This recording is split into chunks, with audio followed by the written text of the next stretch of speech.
A população de Ribeirão cresceu mais de 1% no último ano. Esse aumento demográfico é apontado em uma estimativa do IBGE e mostra o quanto a cidade é pujante. Mas, ao mesmo tempo, apresenta um enorme desafio para o município, que é sede de uma região metropolitana. A nova estimativa da população apresentada pelo Instituto Brasileiro de Geografia e Estatística apontou crescimento de 1,16% no número de habitantes de Ribeirão. O aumento registrado no município está acima do país, que cresceu 0,74% em comparação com 2020.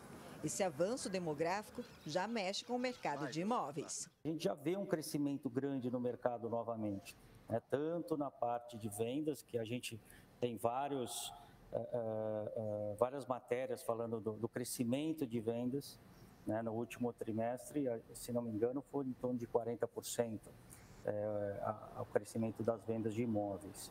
E locação, nos últimos 2 meses, nós tivemos uma percepção de crescimento aí na casa dos 25%, 30% de busca de novas locações. Ribeirão Preto superou a marca dos 720 mil habitantes ao ganhar 8.291 moradores entre 2020 e 2021.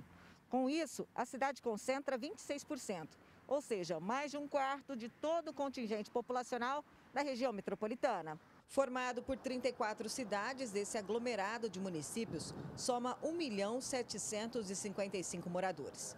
O IBGE informou que a nova estimativa da população não incorpora os efeitos da pandemia do coronavírus.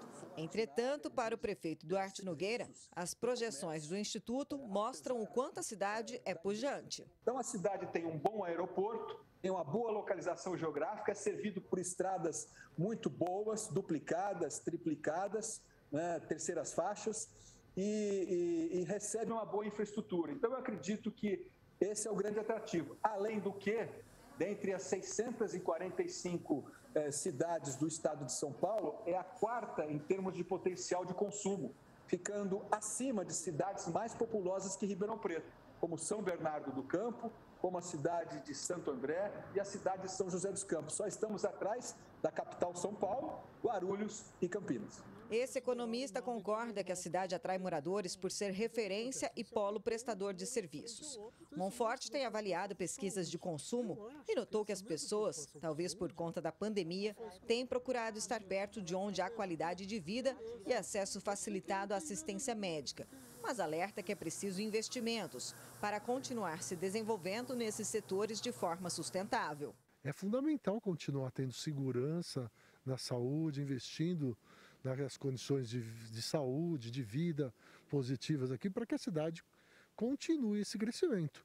E, inclusive, eu acho que passada a pandemia, você tem todo aquele setor de serviços que deve ser retomado e deve retomar um crescimento maior da população agora com as atividades econômicas que a gente desempenha, como comércio, serviços, que é muito forte na região.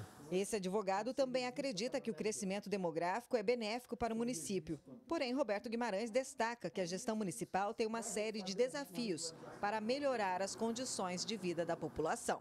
Os desafios é exatamente esse: é programa, é planejamento, é ordem, né? E progresso. Então nós temos que ter é aquilo que eu falo, tem que ter uma gestão democrática da cidade.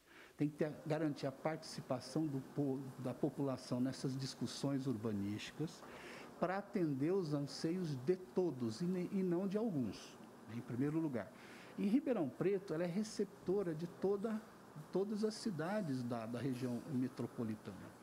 Então ela tem que dar exemplo, né? Daqui a pouco nós vamos ter as conurbações, né? Daqui a pouco nós estamos emendando com Jardinópolis, com Sertãozinho. Isso tem que estar, já é previsto no projeto da macro-região, né? Então nós temos aí que pensar no futuro. Ximene Osório para o Jornal da Clube. Para falar mais sobre esse assunto, já está conosco aqui, conectado no nosso canal digital, o professor de Direito Administrativo, o professor Tiago Marrara. Marrara, segundo esse levantamento, então, do IBGE, em Ribeirão Preto, o número de habitantes cresceu até mais do que a média nacional. Por que o município vem sendo tão atrativo? Boa tarde a você.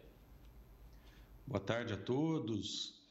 Bom, esse fenômeno acontece no Brasil todo porque há uma tendência hoje de que as grandes cidades se esvaziem e também que as pequenas cidades se esvaziem. De modo que a população tem se concentrado, André, nas cidades médias, nas cidades de 500 mil habitantes até 1 milhão de habitantes, principalmente. E Ribeirão Preto é uma cidade muito bem posicionada, que tem uma ligação muito boa, seja por transporte rodoviário, seja por transporte aéreo com todo o país, tem muitos serviços a oferecer à população e isso acaba favorecendo essa atração populacional. Com esse crescimento populacional, obviamente, aumenta também a responsabilidade das prefeituras. Qual deve ser o papel, então, desses gestores quando a gente fala que a macro-região como um todo começa a crescer, Mahara? Com certeza. Conforme a cidade cresce, os problemas também aumentam. Então, nós temos que trabalhar, no presente momento, em planejamento. Nós precisamos saber, em primeiro lugar, qual é o município, qual é a cidade que nós queremos daqui a 20, 30 anos. Nós não podemos simplesmente receber a população sem saber o que nós queremos ser, sem nos planejarmos para termos uma cidade de qualidade no futuro. Nós precisamos trabalhar também, André, a questão da desigualdade na cidade. Nós temos uma cidade muito boa, muito bem estruturada, mas ainda com algumas regiões muito grandes que não têm toda a infraestrutura e toda a qualidade de vida que algumas outras regiões dispõem. Então, nós precisamos trabalhar áreas verdes, gestão dos espaços públicos, gestão das ruas e avenidas. E precisamos também, André, começar a discutir aqui a expansão urbana. Por quê?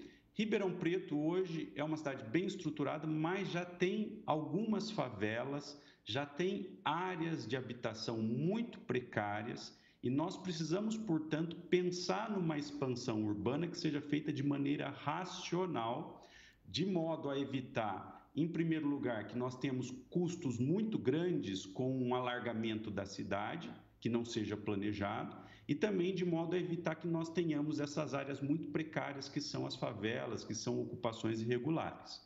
Então, o que eu sempre digo é que uma cidade compacta é muito mais benéfica para a população do que uma cidade muito expandida, muito extensa.